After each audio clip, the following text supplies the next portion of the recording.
अध्याय 7। इन बातों के बाद अर्थात फारस के राजा अर्थक्षत्र के दिनों में एजरा बेबीलोन से यरूशलेम को गया।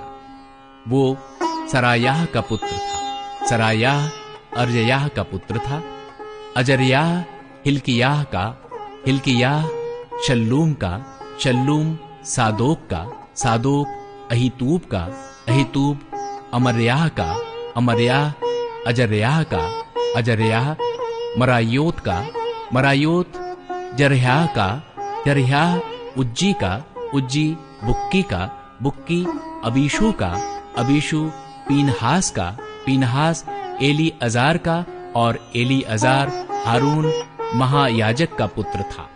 यही एजरा मूसा की व्यवस्था के विषय जिसे इस्राएल के परमेश्वर यहोवा ने दी थी निपुण शास्त्री था। उसके परमेश्वर यहोवा की कृपा दृष्टि जो उस पर रही, इसके कारण राजा ने उसका मुंह मांगा वर दे दिया। कुछ इस्राएली और याजक, लेवीय, गवैये और द्वारपाल और मंदिर के सेवकों में से कुछ लोग अर्थक्षत्र राजा के 7वें वर्ष में यरूशलेम को गए। वो राजा के 7वें वर्ष के 5वें महीने में यरूशलेम को पहुंचा। पहले महीने के पहले दिन को वो बेबीलोन से चल दिया और उसके परमेश्वर की कृपा दृष्टि उस पर रही। इस कारण 5वें महीने के पहले दिन वो यरूशलेम को पहुंचा, क्योंकि एजरा ने यहोवा की व्यवस्था का अर्थ जान लेने और उसके अनुसार चलने और इस्राएल में विधि और नियम सिखाने के लिए अपना मन लगाया था।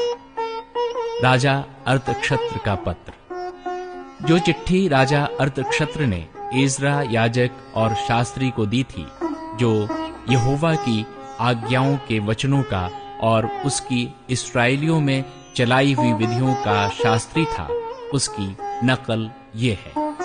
एजरा याजक के नाम, जो स्वर्ग के परमेश्वर की व्यवस्था का पूर्ण शास्त्री है, अर्थक्षत्र महाराजाधिराज की ओर से मैं ये आज्ञा देता हूँ कि मेरे राज्य में जितने इस्राएली और उनके याजक और लेवी अपनी इच्छा से यरूशलेम जाना चाहें, वे तेरे साथ जाने पाएं।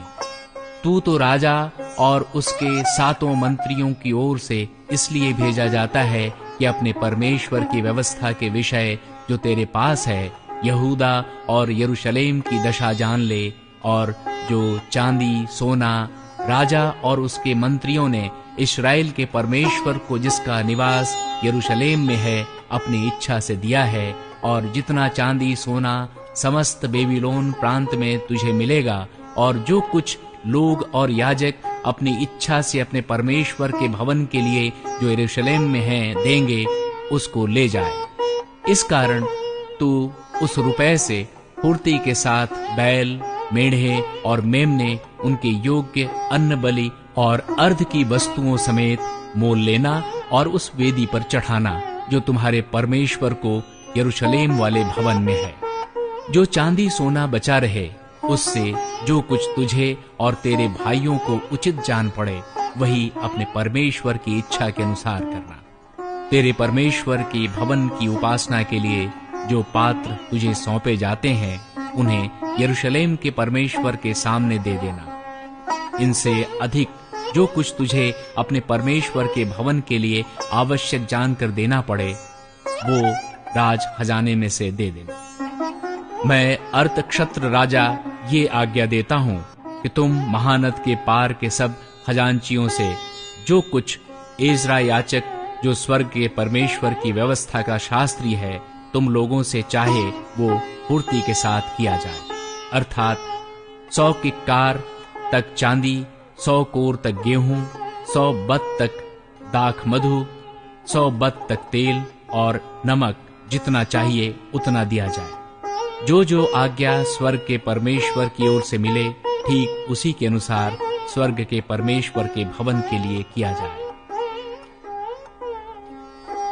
राजा और राजकुमारों के राज्य पर परमेश्वर का क्रोध क्यों भड़कने पाए? फिर हम तुमको चिता देते हैं कि परमेश्वर के उस भवन के किसी याजक, लेवी, गवैये, द्वारपाल, नतीन या और किसी सेवक से कर, चुंगी अथवा राहदारी लेने की आज्ञा नहीं है। फिर हे एजरा, तेरे परमेश्वर से मिली हुई बुद्धि के अनुसार जो तुझ में है, न्यायियों और विचार करने वालों को नियुक्त कर, जो महानद के पार रहने वाले उन सब लोगों में जो तेरे परमेश्वर की व्यवस्था जानते हों न्याय किया करें, और जो उन्हें न जानते हों उनको तुम सिखाया करो। जो कोई तेरे परमेश्वर की व्यवस्था और राजा की व्यवस्था न माने, उसको फुर्ती से दंड दिया जाए, चाहे प्राण दंड, चाहे देश निकाला, चाहे माल जब्त किया जाना, चाहे कैद करना। एजरा द्वारा परमेश्वर की स्तुति।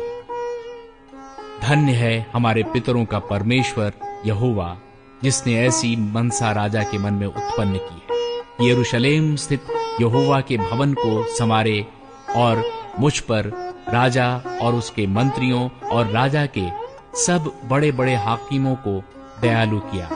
मेरे परमेश्वर यहोवा की कृपा दृष्टि जो मुझ पर हुई, इसके अनुसार मैंने हियाव बांधा और इस्राएल में से मुख्य पुरुषों को इकट्ठा किया कि वे मेरे संग चलें।